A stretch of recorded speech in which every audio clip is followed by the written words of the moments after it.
नमस्कार, राज की बात लेकर हाजिर हूं मैं राज ठाकुर आपके साथ। आज बात होगी हरियाणा बजट 2023 की।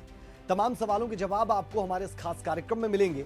सबसे पहला सवाल ये कि हरियाणा के बजट 2023 में इस बार खास क्या रहा, किस विभाग के लिए कितना बजट आवंटित किया गया, बुढ़ापा पेंशन में कितनी बढ़ोतरी हुई, किसानों के उत्थान के लिए क्या ऐलान किया गया, स्वास्थ्य और शिक्षा के लिए क्या बड़ी घोषणाएं हुई, SYL नहर और चंडीगढ़ विधानसभा के लिए बजट में क्या प्रावधान किया गया, ग्रामीण और शहरी क्षेत्र को क्या मिला।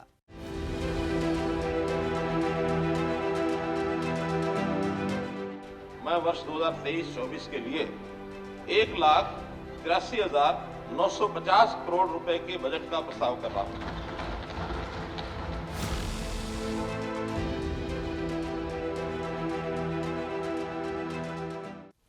हरियाणा के मुख्यमंत्री मनोहर लाल ने 23 फरवरी को बतौर वित्त मंत्री राज्य का बजट 2023-24 पेश किया।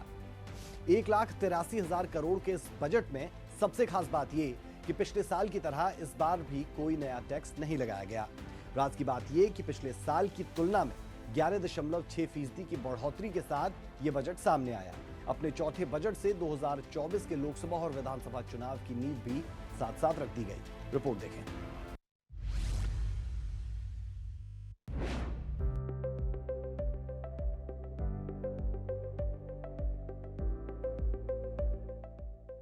मनोहर लाल के दूसरे कार्यकाल के चौथे बजट पर पूरे हरियाणा की निगाहें टिकी थी। चूंकि अगले साल प्रदेश में चुनाव भी होने हैं, तो इस बजट की अहमियत बढ़ गई थी। प्रदेश का हर वर्ग राहत की उम्मीद कर रहा था और मनोहर लाल ने बजट पेश करते हुए साल 2023-2024 के बजट में किसी भी तरह का नया टैक्स न लगाने का ऐलान किया। यानी इस बार कोई नया टैक्स नहीं लगाया गया है और सूबे की आवाम पर कोई बोझ नहीं डाला गया है।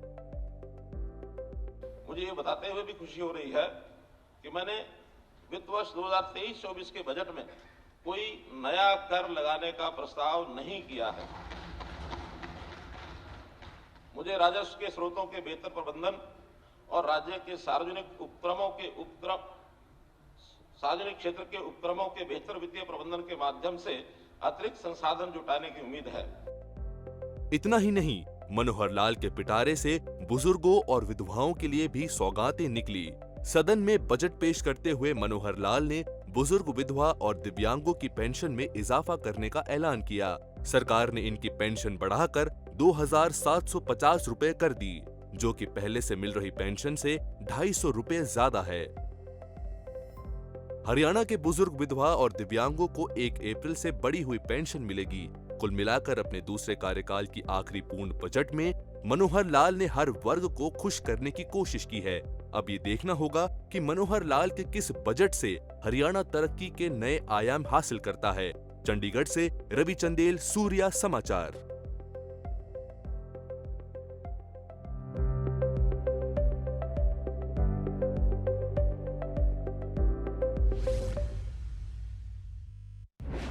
अब यहाँ ये भी जानना जरूरी हो जाता है कि हरियाणा के बजट में किस विभाग को कितने रुपए मिले, किस विभाग के लिए कितना बजट आवंटित किया गया और ये पिछले साल की तुलना में कितना ज्यादा है। ये समझने के लिए हमारी रिपोर्ट देखें।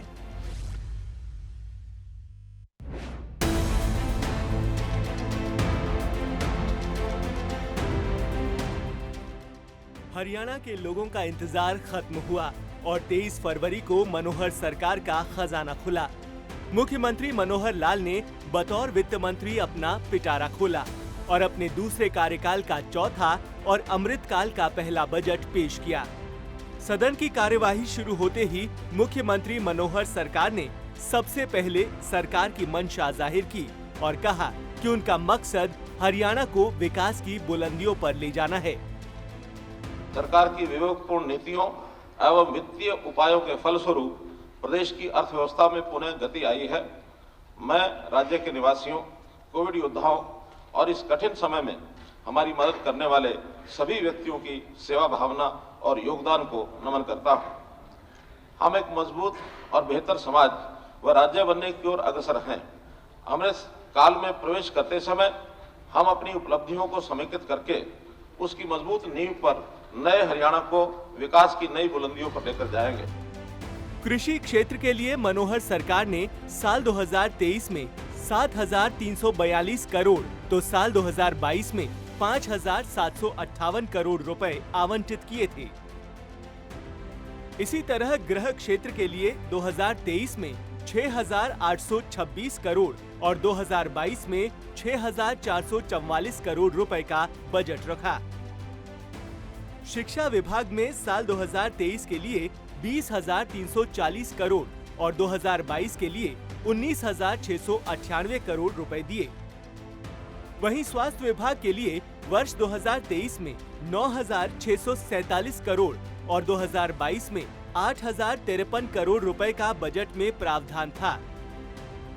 महिला एवं बाल विकास के लिए 2023 में 12,571 करोड़ रुपए और 2022 में 11,687 करोड़ रुपए जारी किए गए थे।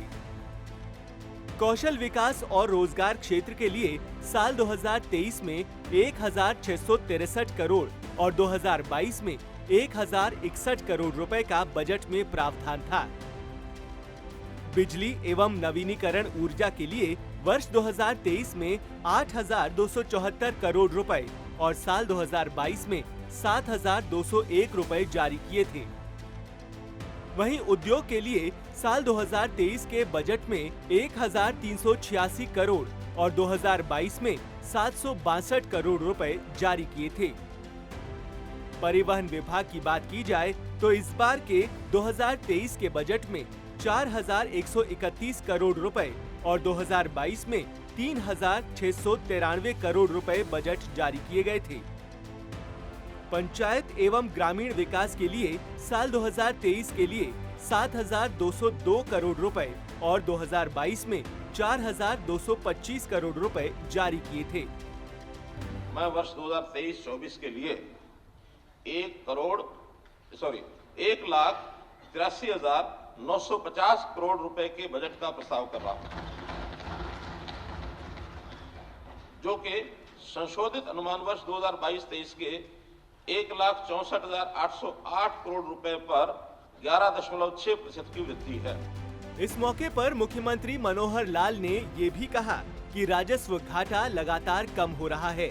बजट अनुमान 2023-24 में जीएसडीपी के 1.51% तक और कम होने का अनुमान है। सूर्या समाचार के लिए चंडीगढ़ से रवि चंदेल की रिपोर्ट।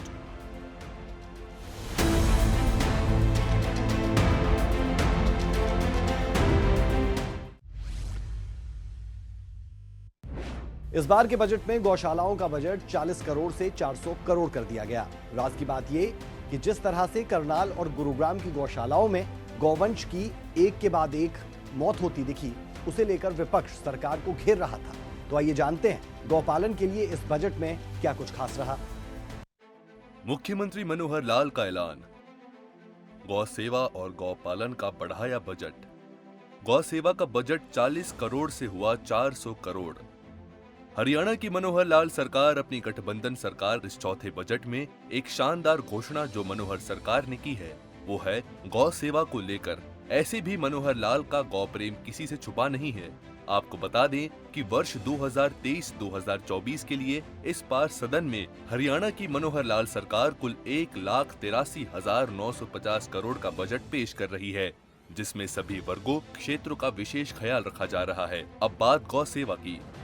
दरअसल गौ सेवा आयोग का बजट बढ़ाकर 400 करोड़ कर दिया गया है, जो कि पिछले वित्त वर्ष में 40 करोड़ रुपए था। राज्य में हरियाणा गौ सेवा आयोग के साथ पंजीकृत 632 गौशालाएं थी, जिनमें लगभग 4.6 लाख बेसहारा पशु और बेसहारा पशुओं को रखने वाली गौशालाओं को उचित रूप से वित्तीय सहायता दी जाएगी, जिससे कि गौशालाओं में गौ माता की देखभाल और सुरक्षा और बेहतर तरीके से की जा सके। राज्य में गौ सेवा आयोग के साथ पंजीकृत 632 गौशालाएं, लगभग 4.6 लाख बेसहारा पशु हैं। मैं बेसहारा पशुओं को रखने वाली गौशालाओं को उचित रूप से वित्तीय सहायता देने का प्रस्ताव करता हूं, ताकि गौशाला में गौमाता की देखभाल और सुरक्षा की जा सके।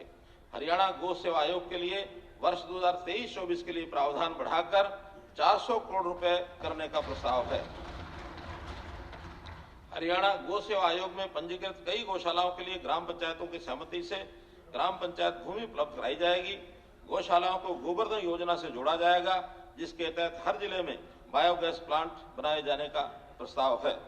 आपको बता दें कि मुख्यमंत्री मनोहर लाल ने पिछले ही बजट में गौशालाओं के लिए अच्छी राशि देने का ऐलान कर दिया, जिसके पीछे की वजह थी कि जिस गौशाला में बेसहारा गौवंश ज्यादा होंगे उसे अधिक धनराशि आवंटित की जाएगी। मुख्यमंत्री ने पहले ही कहा था कि प्रधानमंत्री ने राष्ट्रीय गोकुल मिशन का गठन किया है, जिसका केंद्र हिसार में बनाया जाएगा, जिसमें नस्ल सुधार का कार्य होगा। आपको बता दें कि गोपालन के लिए बजट बढ़ाने से देशी नस्लों को प्रमोट करके गायों को पुनः किसान के घर की शोभा बढ़ाने का प्रयास होगा। गौ के गोबर से खाद बनाने पर बल दिया जाएगा। इसके लिए मुख्यमंत्री ने गौशाला संचालकों से आह्वान भी किया था कि गौशालाओं को आत्मनिर्भर बनाने के लिए गाय के गोबर और गौमूत्र से प्राकृतिक फिनाइल, जैविक खाद, गोबर के बर्तन, प्राकृतिक पेंट, गमला, दिया, धूप, साबुन और अन्य उत्पादों के उत्पादन पर जोर दें। यकीनन जिस प्रकार से बजट में गौ सेवा और गौपालन के लिए बजट 40 से 400 करोड़ किया गया, उससे इन तमाम योजनाओं के क्रियान्वयन को बल मिलेगा। ब्यूरो रिपोर्ट, सूर्य समाचार। हरियाणा के बजट 2023-24 में सभी क्षेत्रों पर फोकस किया गया। खासतौर पर कृषि और पशुपालन के साथ डेयरी और मत्स्य पालन पर विशेष जोर दिया गया। इस रिपोर्ट में आपको दिखाते हैं कृषि और किसानों का क्या कहना है, उन्हें क्या मिला।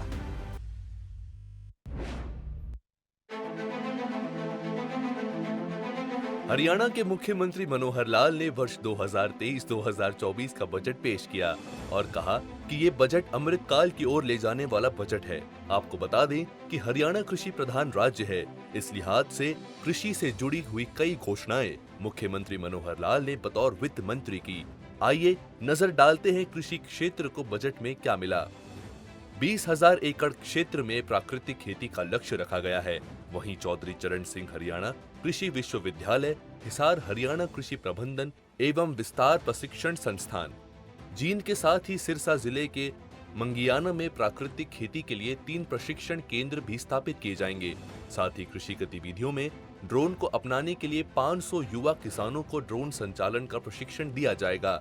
खेती को उन्नत और उपजाऊ बनाने के लिए ढैंचा की खेती के लिए सरकार ने 720 रुपए प्रति एकड़ की दर से लागत का 80% स्वयं वहन करेगी। वहीं धान की सीधी बिजाई के अधीन 2 लाख एकड़ क्षेत्र लाने का लक्ष्य रखा गया है। पराली की समस्या के समाधान के लिए पराली की खरीद के लिए 1000 रुपए और पराली प्रबंधन से संबंधित खर्चों को पूरा करने के लिए नामित एजेंसी को 1500 रुपए प्रति टन देने की भी बात मुख्यमंत्री ने कही। इससे इतर सरकार ने ग्रीष्मकालीन मूंग की खेती के अधीन 1 लाख एकड़ से अधिक क्षेत्र को लाने का लक्ष्य रखा। वहीं मृदा लवणता और जल भराव से प्रभावित 50,000 एकड़ भूमि के सुधार के लक्ष्य की बात भी मुख्यमंत्री मनोहर लाल ने कही। रोजगार को बढ़ावा देने के लिए मनोहर लाल ने शहद की गुणवत्ता पर भी जोर दिया और शहद व्यापार नीति को तैयार करने की बात कही। इतना ही नहीं, पंचकुला, पिनगवा, नूह और मुनीमपुर और झज्जर में बागवानी फसलों के 3 नए उत्कृष्टता केंद्र स्थापित करने की बात भी मुख्यमंत्री ने कही। कृषि से ही संबंधित है पशुपालन और मत्स्य पालन काम भी। ऐसे में इस विभाग का भी बजट में विशेष ध्यान रखा गया। आपको बता दें, पशुपालन क्षेत्र में हरियाणा पशुधन उत्थान मिशन शुरू किया जाएगा। साथ ही प्रदेश में 70 नई मोबाइल पशु चिकित्सा इकाइयां शुरू की जाएंगी। वहीं पलवल, महेंद्रगढ़, अंबाला और फतेहाबाद में 4 पशु चिकित्सा पॉलीक्लिनिक भी स्थापित करने की योजना है। इसके साथ ही गुरुग्राम और फरीदाबाद में 2 अत्याधुनिक सरकारी वेटरनरी पेट क्लिनिक्स भी स्थापित किए जाएंगे। गौरक्षक और उनकी सेवा के लिए गौ सेवा आयोग का बजट 40 करोड़ रुपए से बढ़कर 400 करोड़ रुपए किया गया है। वहीं मुख्यमंत्री ने नई गौशालाओं के लिए ग्राम पंचायतों की भूमि उनके सहमति से उपलब्ध करवाए जाने की बात कही। जिस प्रकार से कृषि को बेहतर बनाने और पशुधन की देखभाल के लिए मुख्यमंत्री मनोहर लाल ने बजट पेश किया, उसे देखकर कहा जा सकता है कृषि प्रधान राज्य को उन्नत बनाने की मुख्यमंत्री ने सार्थक पहल की है। ब्यूरो रिपोर्ट, सूर्या समाचार। बजट सत्र के दौरान एसवाइल को लेकर फिर से सत्ता पक्ष और विपक्ष आमने सामने दिखाई दिए। ये वाकया तब हुआ जब मुख्यमंत्री मनोहर लाल बजट का भाषण पढ़ रहे थे। रात की बात यह कि एसवाइल को लेकर केंद्र के नेतृत्व में हरियाणा और पंजाब कई बार बैठक भी कर चुके हैं, लेकिन मामला आज भी ज्यों का त्यों बना हुआ है। ऐसा ही वाकया तब भी हुआ जब मुख्यमंत्री विधानसभा के लिए बजट आवंटित कर रहे थे। ये रिपोर्ट आप देखें।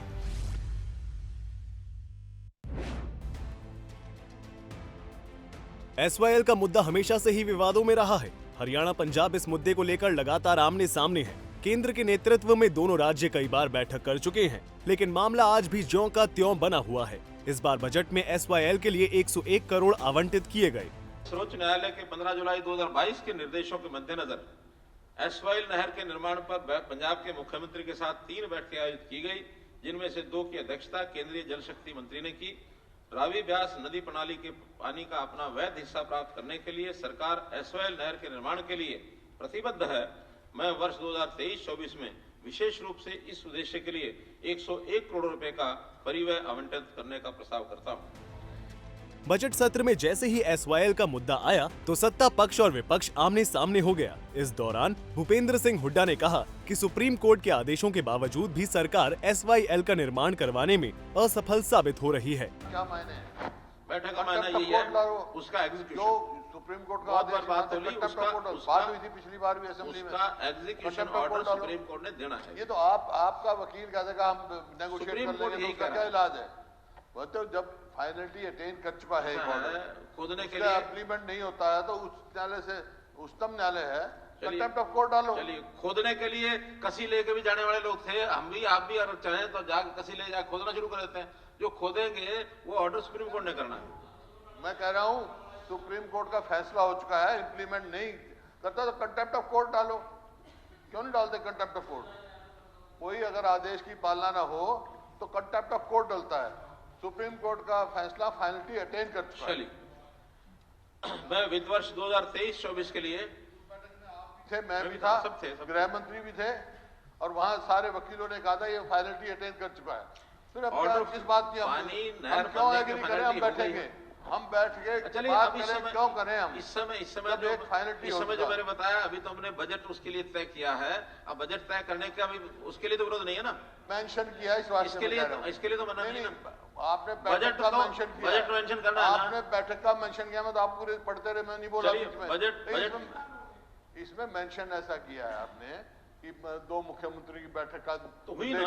आपने कहा सुप्रीम कोर्ट के निर्देश, अभी सुप्रीम कोर्ट की तारीख लगी हुई है, वो हमारी अपनी बात है। आपको बता दें कि सुप्रीम कोर्ट के निर्देशों के मद्देनजर एसवाईएल के निर्माण पर पंजाब के साथ 3 बैठकें हो चुकी हैं। इसमें 2 की अध्यक्षता केंद्रीय जल शक्ति मंत्री ने की। साथ ही सरकार एसवाईएल नहर के निर्माण पर अपनी प्रतिबद्धता जाहिर कर रही है। इसी कारण 2023-24 के बजट में विशेष रूप से इसी उद्देश्य के लिए 101 करोड़ आवंटित किए गए हैं। चंडीगढ़ से रवि चंदेल की रिपोर्ट। शिक्षा और स्वास्थ्य का हमारे जीवन में एक बेहद संजीदा महत्व है। इस बार के बजट में सरकार ने शिक्षा और स्वास्थ्य के क्षेत्र में जोर दिया है। मुख्यमंत्री मनोहर लाल ने शिक्षा के लिए 20,638 करोड़ रुपए आवंटित करने का प्रस्ताव किया।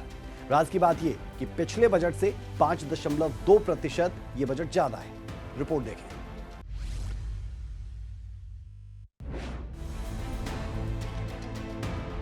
शिक्षा और स्वास्थ्य का इंसानी जीवन में कितना महत्व है, ये बात भी मनोहर सरकार अच्छे तरीके से जानती है। इस बार के बजट में सरकार ने शिक्षा और स्वास्थ्य क्षेत्र में काफी जोर दिया है। इस बार बजट में स्वास्थ्य क्षेत्र के लिए 9,647 करोड़ के आवंटित किए गए हैं, तो वहीं शिक्षा और खेल संस्कृति के लिए 20,340 करोड़ आवंटित किए गए हैं। चलिए बात करते हैं अब शिक्षा क्षेत्र की। इस बार के बजट में शिक्षा क्षेत्र को क्या मिला? सरकारी स्कूलों में ड्यूल डेस्क उपलब्ध कराए जाएंगे। 2023-2024 से 6ठी से 8वीं कक्षा तक कौशल शिक्षा शुरू की जाएगी। ITI में पढ़ने वाले हर लड़की को 2,500 रुपए की सहायता। 1.80 लाख रुपए तक की आय वाले परिवारों के विद्यार्थियों को फ्री कोचिंग। 3 लाख रुपए तक की आय वाले परिवारों के छात्रों को 50% अनुदान। 894 सरकारी स्कूलों में 70,427 डेस्क प्रदान किए जाएंगे। प्रतियोगिता परीक्षाओं में भाग लेने के लिए 1,000 स्नातक छात्रों को सरकारी कॉलेजों में फ्री कोचिंग। पीएम श्री योजना के तहत हर ब्लॉक में 2 स्कूल खोले जाएंगे। सूचना प्रौद्योगिकी के विकास के लिए पंचकुला में विद्या समीक्षा केंद्र होंगे स्थापित। मान्यता प्राप्त विश्वविद्यालय और कॉलेजों में विद्युत वाहन, एविएशन, फार्मेसी में उत्कृष्टता केंद्र स्थापित होंगे। ऑनलाइन शिक्षा पाठ्यक्रम के लिए गुरुग्राम में एक सूचना प्रौद्योगिकी केंद्र की स्थापना की जाएगी। स्कूल की प्रबंधन समिति के माध्यम से सरकारी स्कूलों में सिविल कार्य कराए जाएंगे। अब जानिए स्वास्थ्य क्षेत्र में इस बार बजट में क्या खास हुआ।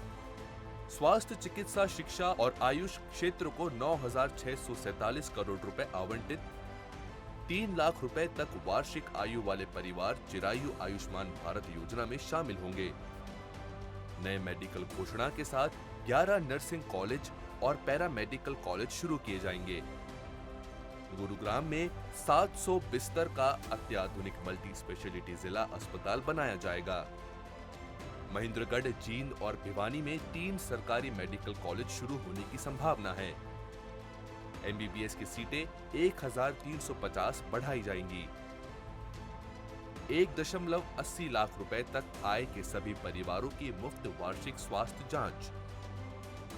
शिक्षा हुए स्वास्थ्य, मनोहर सरकार इन मुद्दों पर गंभीर है। शिक्षा और स्वास्थ्य के लिए सरकार ने अपना खजाना भी खोल दिया है। अब देखना होगा कि जनता को सरकार का ये बजट कितना भाता है। सूर्या समाचार के लिए चंडीगढ़ से रवि चंदेल की रिपोर्ट।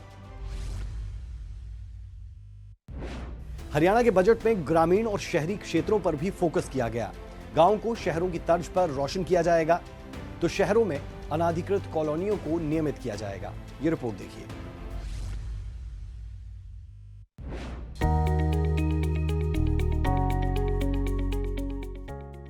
बिना गांवों के विकास के किसी भी देश या प्रदेश की तरक्की की कल्पना नामुमकिन है। इसीलिए हरियाणा की मनोहर सरकार का ग्रामीण क्षेत्रों काफी तरजीह दे रही है और साल 2023-2024 के बजट में इसकी झलक भी देखने को मिली। मनोहर लाल ने अपने बजट में ग्रामीणों क्षेत्र को काफी तरजीह दी है। बजट में ये प्रावधान किया गया है कि गांवों में 700 पार्क और व्यायामशालाओं को आयुष्मान स्वास्थ्य वेलनेस केंद्रों में तब्दील किया जाएगा। इतना ही नहीं, गांवों में 1000 नए पार्क और व्यायामशालाएं बनाई जाएंगी। 1000 ग्राम पंचायतों में ई लाइब्रेरी खोली जाएगी, जबकि 750 ग्राम पंचायतों में स्ट्रीट लाइट लगाई जाएगी ताकि गांवों भी शहरों की तर्ज पर जगमगाते दिखें।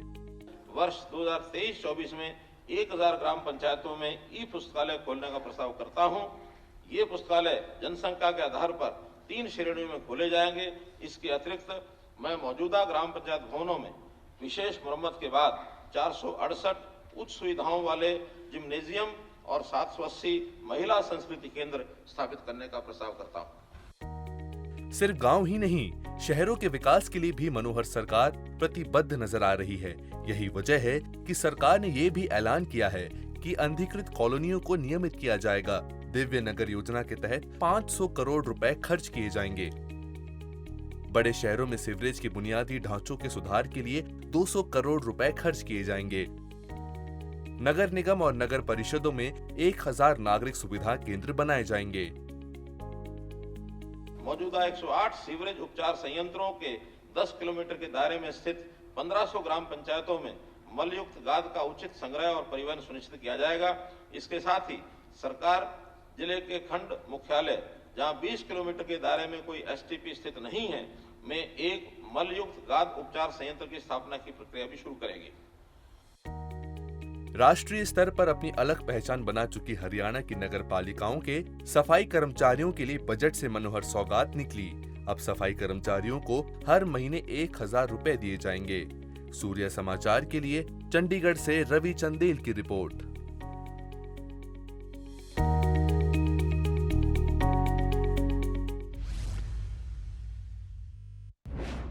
राज की बात यह कि लगभग 8.5 साल से सरकार की अगुवाई कर रहे मुख्यमंत्री मनोहर लाल ने बजट में सभी को खुश करने की कोशिश की।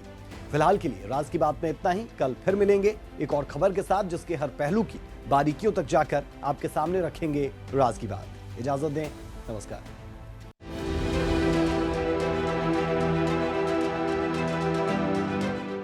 मैं वर्ष 2023-24 के लिए 1,83,950 करोड़ रुपए के बजट का प्रस्ताव कर रहा हूं।